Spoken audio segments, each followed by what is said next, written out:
अस्सलाम वालेकुम friends and viewers. ये मेरा न्यू चैनल है जो मैं अभी ओपन कर रही हूँ। उसकी वजह मेरे काफ़ी फ्रेंड्स ने और मेरे कुछ रिलेटिव ने भी कहा कि आप इसको एक अच्छे तरह से यूटिलाइज़ करें अपनी नॉलेज को, जितना मैंने इस पे सर्चिंग की हुई है। मेरा मकसद सिर्फ़ एक ही है कि वो पेरेंट्स जो अपने बच्चों के साथ एक अच्छे कंट्री में एक अच्छी एजुकेशन देना चाहते हों, उनको नॉलेज प्रोवाइड करना। तो सबसे पहली बात कि जो है मैं आपको ये बता दूँ कि यहाँ मैं इस वक़्त तुर्की में हूँ और मैं आपको जो है नॉलेज दे सकती हूँ, जो बच्चों को अपने बच्चों को लेके तुर्की या मलेशिया जाके पढ़ाना चाहते हों, ख़ास करके अंडर 18 इयर्स ओल्ड जो छोटे बच्चे हैं, जो प्राइमरी या एलिमेंट्री, सेकेंडरी स्कूल्स के बच्चे हैं। तो सबसे पहली बात कि मैं मलेशिया से यहाँ पे आई हूँ और मलेशिया में मैंने 12 साल स्पेंड किए हैं, वहाँ रही हूँ, मेरा बच्चा वहीं मलेशिया से ही पढ़ा है। लेकिन कुछ एजुकेशन जो इनका सिस्टम है थोड़ा-सा मुझे पसंद नहीं आया और फिर मैंने अगर स्कूल मूव करना चाह रही थी तो वो उनके काफ़ी एक्सपेंसिव स्कूल्स थे। तो मैंने सोचा कि चलो अब कंट्री ही ट्राई कर लें, चेंज करके देखते हैं, कोई और कंट्री को कंसीडर करके देखते हैं। तो मैंने काफ़ी सर्चिंग की 2020-22 की स्टार्ट में अराउंड मार्च अप्रैल से मैंने स्टार्ट की सर्चिंग कि तुर्की में क्या एजुकेशन सिस्टम है और उनकी जो है कितनी जो है फ़ीस होगी। ये सारा मैंने स्टार्ट किया सर्चिंग और सर्चिंग करते-करते मैंने काफ़ी स्कूल भी फाइंड किए हैं। फिर मैंने वहाँ स्कूल वालों से बात की कि भई मेरा बच्चा जो है सपोज़ वो ग्रेड 6 में आना चाह रहा है, तो क्या इनकी रिक्वायरमेंट होगी और कितनी फ़ीस होगी आपके स्कूल्स में? मैंने बहुत सारे स्कूल्स सर्च किए जिसमें कुछ स्कूल्स ने आंसर दिए, कुछ ने बिल्कुल आंसर भी नहीं दिए। जिन्होंने आंसर दिए उन्होंने पूछा कि हाँ, हम रजिस्टर करेंगे आपके बच्चे को, आप हमें अपना बच्चे का किमलिक कार्ड नंबर बताएँ। अब जहाँ तक बात रहती है किमलिक कार्ड की कि उस वक़्त तो मुझे पता ही नहीं था कि व्हाट इज़ द किमलिक कार्ड। मैंने उनसे पूछा तो उन्होंने कहा रेज़िडेंट्स कार्ड नंबर जिसको कहते हैं टीआरसी। तो मैंने कहा वो तो इस वक़्त मेरे पास नहीं है, तो मैं किस तरह से फिर उन्होंने टोटली रिफ्यूज़ कर दिया कि विदाउट किमलिक कार्ड हम आपके बच्चे को रजिस्ट्रेशन नहीं कर सकते। उसके बाद फिर मैंने फिर दोबारा सर्चिंग की, करती रही, उनसे कुछ स्कूल्स मैंने दोबारा फाइंड किए जिनकी फ़ीस मेरी रेंज में आ रही थी। उसमें से फिर एक स्कूल ने अल्हम्दुलिल्लाह आंसर किया। फिर मैंने उनसे कहा कि मेरे पास किमलिक कार्ड नंबर नहीं है करंटली, तो काइंडली आप मेरे बच्चे को रजिस्ट्रेशन करवा के मुझे एक्सेप्टेंस लेटर दें और वो लेटर मैं जाके वीज़ा अप्लाई करूँ।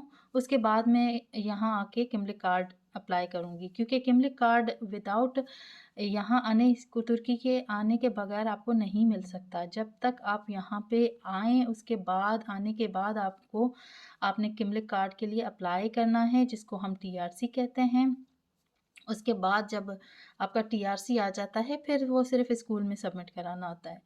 तो उस स्कूल ने मेरी इस बात को माना और उन्होंने कहा कि हम आपके बच्चे को रजिस्ट्रेशन देते हैं, आप सिर्फ़ 200 यूएसडी सबमिट कराएँ और ये फ़ॉर्म फ़िल करके हमें भेजें और जो है उसके बाद हम आपको एक्सेप्टेंस लेटर भेजेंगे। तो मैंने यही किया। अच्छा, इसके पहले एक स्कूल था जिसमें मेरे बच्चे की प्लेसमेंट टेस्ट भी हुई, सब कुछ हुआ, लेकिन उस स्कूल का जो कम्युनिकेशन रिस्पॉन्स था, वो बिल्कुल सही नहीं था। तो फिर मैंने सोचा जहाँ कम्युनिकेशन रिस्पॉन्स ही सही नहीं है, वो आपके बच्चे को क्या इतना सिखा सकते हैं, तो मैंने वो स्कूल स्किप कर दिया। फिर ये जहाँ पे इस वक़्त मेरा बच्चा पढ़ रहा है, उन्होंने एक्सेप्टेंस लेटर दिया आफ्टर माय सबमिशन 200 और फिर वो एक्सेप्टेंस लेकर वो मैंने प्रिंट आउट लेके और उससे मैंने फिर मलेशिया से मेरे बेटे के लिए जो वीज़ा अप्लाई किया तुर्की का, जो कि बच्चे के लिए था स्टूडेंट वीज़ा। अब यहाँ पे मैं हो रही थी स्टक कि भाई मदर का क्या वीज़ा हो सकता है, वो किस बेस पे आ सकती है, क्योंकि ऐसा वीज़ा कोई भी शो नहीं करता इनके वेबसाइट पे, तुर्की की वेबसाइट पे। तुर्की की जो ऑफिशियल इमिग्रेशन वेबसाइट है वहाँ पे कहीं पे भी नहीं लिखा हुआ कि पेरेंट को कौन सा वीज़ा देंगे। हाँ, ये ज़रूर लिखा हुआ है अंडर 18 के जो बच्चे हैं वो पढ़ सकते हैं, और उनके पेरेंट को वीज़ा कौन सा मिलेगा ये नहीं पता था। तो मैंने काफ़ी सर्चिंग की, मुझे नहीं समझ आ रही थी, काफ़ी कहीं पे भी आपको ना यूट्यूब पे ये चीज़ अवेलेबल मिल रही थी, ना ही कहीं गूगल में कोई क्वेश्चन आंसर थे।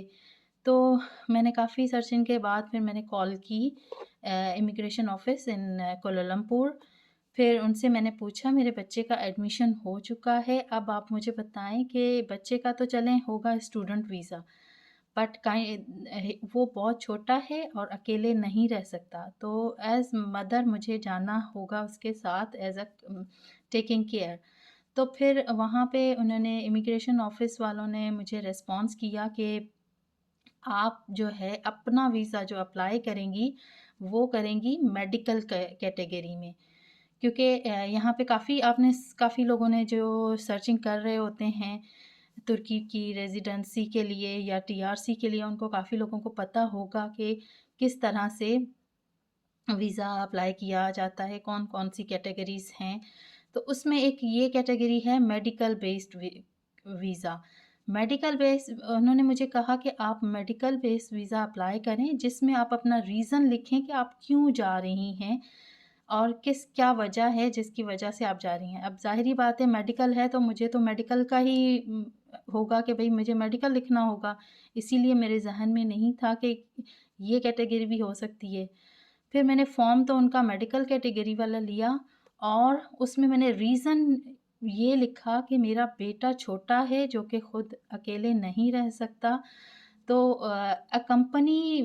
क्योंकि वो मेडिकल में भी 2 होती हैं, एक तो मेडिकल होता है, दूसरा उसके साथ आप ये भी कर सकते हैं कि अकम्पनी मतलब जो पेशेंट है उसके साथ जाना।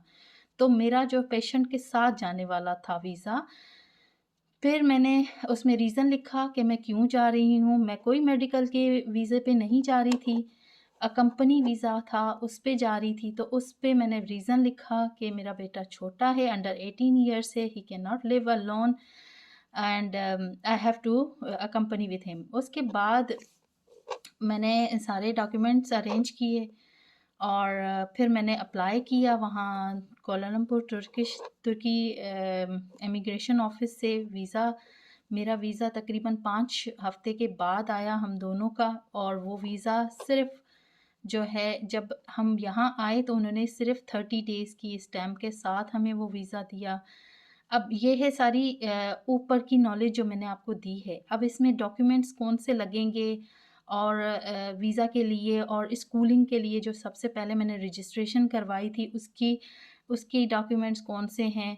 और सबसे पहले दूसरी बात ये कि यहाँ पे सारे स्कूल्स नहीं एक्सेप्ट करते। यहाँ पे 3 काइंड ऑफ स्कूल्स हैं। सबसे पहली बात ये मुझे पहले बताना चाहिए था, लेकिन ख़ैर अब उसमें कौन-कौन से स्कूल्स हैं। सबसे पहले तो हैं पब्लिक स्कूल्स जहाँ पे आप फ्री ऑफ कॉस्ट अपने बच्चे को पढ़ा सकते हैं। कोई इनकी फ़ीस नहीं है, लेकिन वो यहाँ पे या तो जो पहले से रेज़िडेंट्स हैं, वो पढ़ाते हैं या फिर उनके लोग यहाँ के लोकल के बच्चे पढ़ते हैं। वहाँ पे एक और प्रॉब्लम है जो कि तुर्किश लैंग्वेज के साथ हैं वो स्कूल्स, उसमें इंग्लिश नहीं है।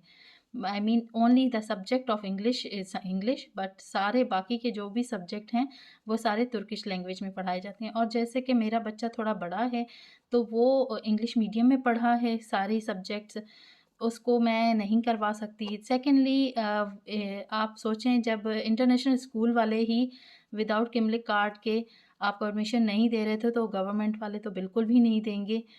तो उसके बाद दूसरे जो टाइप आती है वो है प्राइवेट स्कूल्स की। प्राइवेट स्कूल्स हैं, उनकी फ़ीस होती है, लेकिन स्टिल वो भी आपकी जो है लैंग्वेज है, first language as a Turkish है। मतलब सारे जो सब्जेक्ट वहाँ पे पढ़ाए जाते हैं वो भी तुर्किश में पढ़ाए जाते हैं। थर्ड काइंड है इंटरनेशनल स्कूल्स, और इंटरनेशनल स्कूल्स यहाँ पे अभी भी हैं काफ़ी।